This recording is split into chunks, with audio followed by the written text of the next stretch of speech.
Silchar news 24 আপনাদেরকে স্বাগতম জানাই। আজ হলো 22 জুলাই মঙ্গলবার। আজকের কয়েকটি বিশেষ গুরুত্বপূর্ণ খবর নিয়ে আসলাম। আজকের প্রথম খবরটি হলো রাজ্যবাসীর জন্য এসেছে একটি ভালো খবর। পরিবর্তন হয়ে যাবে আসামের পরিবেশ এবং পরিবর্তন হয়ে যাবে আসামের অর্থনীতি। কারণ হলো আসামের ভূগর্ভেতে সোনার খনি সহ বিভিন্ন খনিজ সম্পদের সন্ধান পাওয়া গেছে। রাজ্যের ধুবড়ী, গোয়ালপাড়া এবং নোয়াগাঁও, কার্বি আংলং এই চারটি স্থানেতে খনিজ সম্পদের সন্ধান পাওয়া গেছে। জিওলজিক্যাল সার্ভে অফ ইন্ডিয়ার সমীক্ষায় এই তথ্য প্রকাশ করা হয়েছে। তথ্য অনুযায়ী এই খনিজ পদার্থের মধ্যে রয়েছে রেয়ার আর্থ এলিমেন্টস এবং গ্রাফাইট, ভ্যানাডিয়াম, লিথিয়াম, কোবাল্ট। এই পদার্থগুলি ব্যাটারি, চুম্বক, সেমিকন্ডাক্টর নির্মাণেতে সাহায্য করে। তার সঙ্গে সুবনশিরি নদীর মধ্যে সোনার সন্ধান পাওয়া গেছে বলে খবর এসেছে।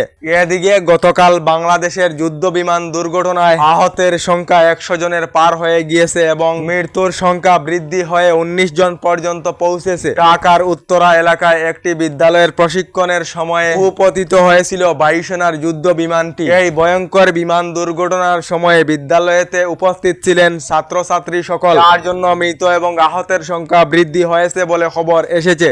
এদিকে সংসদের শীতকালীন অধিবেশনের মাঝেতেই দেশের উপরাষ্ট্রপতি জগদ্দীপ ধনখড়ের পদত্যাগ। স্বাস্থ্যর সঙ্গে জড়িত কারণেই উপরাষ্ট্রপতি পদ থেকে পদত্যাগ ধনখড়ের।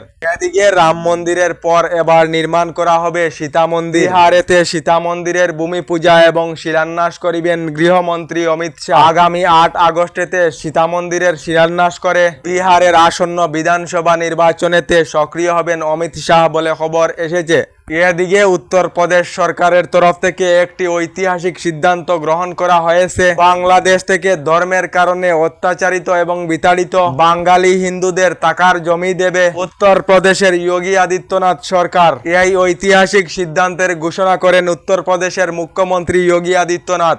এদিকে রাজ্যের মুখ্যমন্ত্রী ডক্টর হিমন্ত বিশ্ব শর্মার বৃহৎ ঘোষণা। আগামী আগস্ট মাস থেকে বন্দুকের জন্য আবেদন করিতে পারিবেন। রাজ্যের খিলঞ্জিয়া সকলেরা বন্দুক আবেদনের জন্য আগস্ট মাসেতে পোর্টাল আরম্ভ করা হবে বলে ঘোষণা মুখ্যমন্ত্রী ডক্টর হিমন্ত বিশ্ব শর্মার।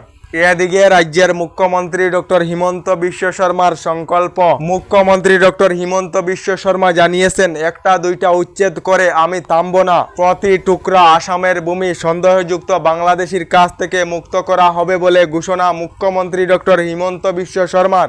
এদিকে কাছাড় এবং হাইলাকান্দি জেলার প্রদেশ কংগ্রেসের প্রধান ইনচার্জ হিসাবে দায়িত্ব পেলেন বরিষ্ঠ কংগ্রেস নেতা হাফিজ রশিদ আহমেদ চৌধুরী সাহেব বলে খবর এসেছে।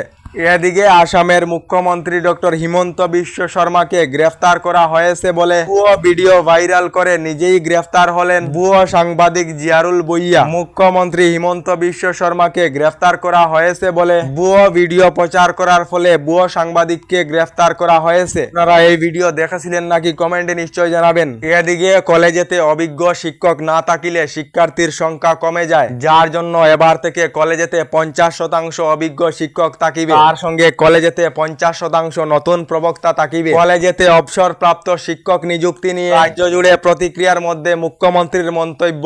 এদিকে সংসদে বিরোধী দলকে কথা বলতে দেওয়া হয় না। রাহুল গান্ধী বললেন, আমি বিরোধী নেতা, আমার অধিকার রয়েছে, কিন্তু আমাকে কথা বলতে দেওয়া হয়নি। মুহূর্তের মধ্যেই সংসদ থেকে বের হয়ে অভিযোগ কংগ্রেস নেতা রাহুল গান্ধী। এদিকে এখনো পর্যন্ত সরকারি গড় লাভ না করা সকলদের জন্য এসেছে একটি ভালো খবর। যে সকলেরা এখনো পর্যন্ত সরকারি গড় লাভ করেননি, শীঘ্রই সরকারি গড় লাভ করিবেন। নতুন করে রাজ্যের 3,76,000 পরিবারদেরকে সরকারি গড় প্রদান করা হবে বলে রাজ্য সরকার থেকে জানানো হয়েছে।